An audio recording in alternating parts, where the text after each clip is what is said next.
Hello, I'm Neil Holbert, and this is Running Ribashda. I'm here at Boards and Brews, Manchester, New Hampshire, where you can enjoy a tasty beverage, have some awesome bites to eat, and play some games with your friends.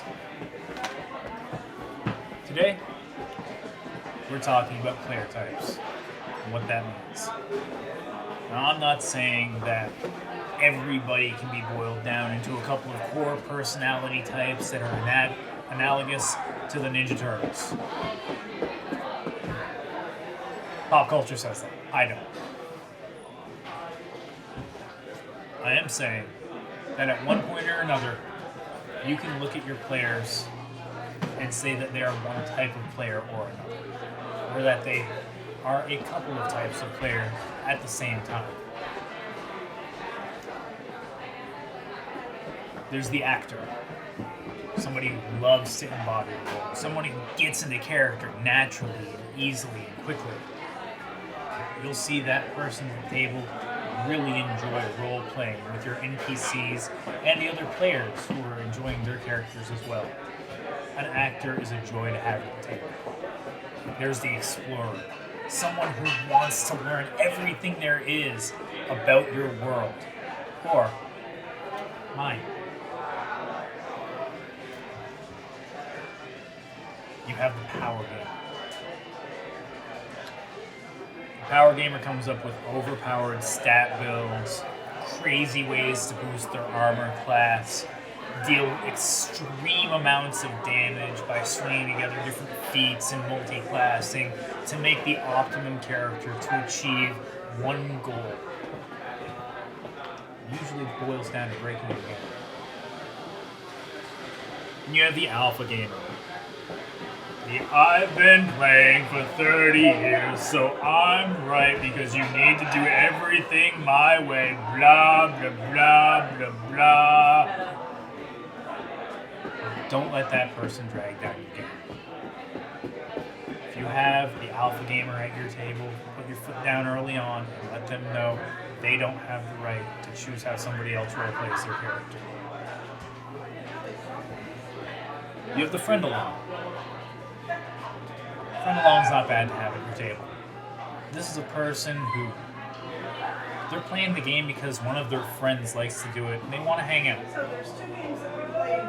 You can probably get the friend along to enjoy the game for what it is. I've had a bunch of people in my games over the years who started off as a friend along and then really found the joy in the character they chose to play. You have the introvert. Somebody who's classically withdrawn and doesn't really want to open up and embody their character really hard. That's okay. Let them find their way into their character and they'll get there in due time. You have Chaos Incarnate.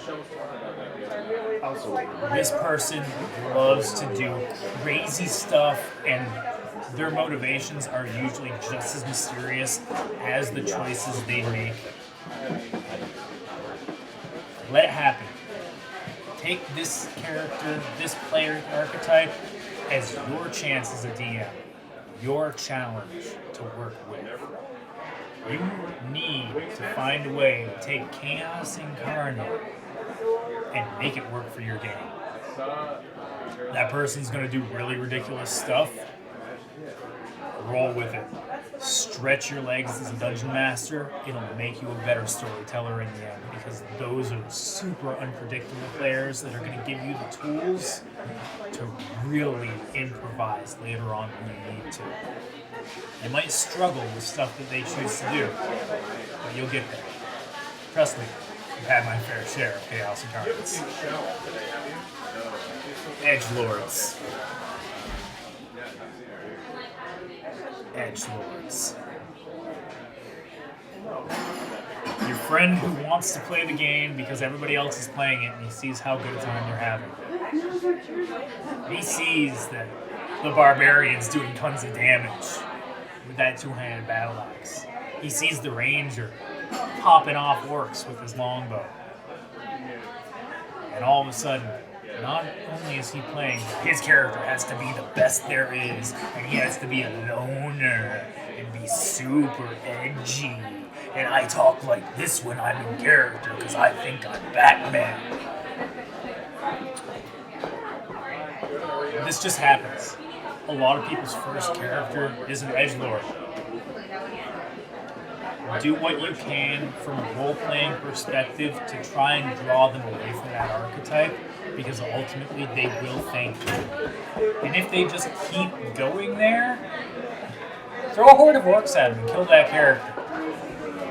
Have them roll up another one and tell them they're not allowed to be the same class.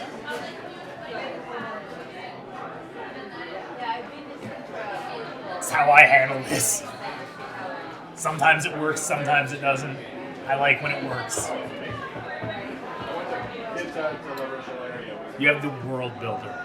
This is a person who's very similar to the explorer. They want to see everything that your world has to offer, but they also want to help flesh it out and enrich what's there. This can be a great tool for you as a dungeon master.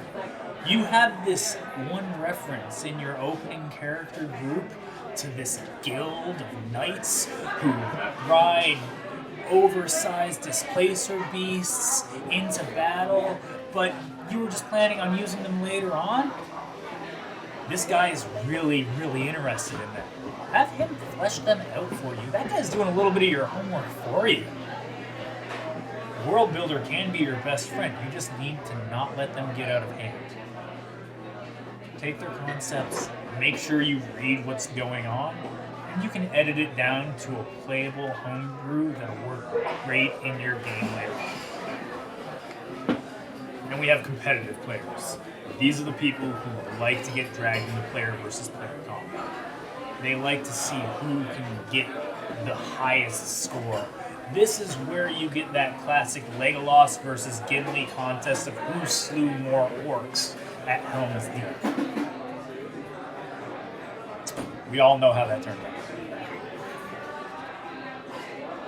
Let them be competitive, rein it in. Everyone knows that Dungeons & Dragons is a cooperative game. So use that cooperative nature and try to let that player find joy in competition inside of the game.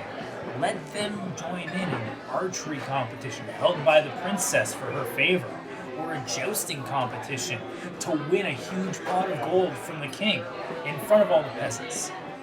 Give them competitions in the game in a social scenario that are really fun for them to stretch their legs. Then you have the prepper. Now, a lot of rogues and rangers tend to be preppers. Players who like to plan. They want to have all of the tools in their bag to deal with whatever problem they're going to come across. As long as they earn the gold in game to do that, I say let them. You know, there's nothing wrong with being prepared. And ultimately, it can be really, really fun when you have thieves steal a bunch of their gear and they come up and they're like, where are my bear traps? So, there are a lot of types of players out there. And I might have missed some. I might have went too in-depth in one or two of them. But ultimately, they're all players. And everybody wants to have fun at the game. But everybody has fun in their own way. As long as people feel safe and happy in the game you're running, and you're letting them try to do the things they want to achieve, your game will be alright.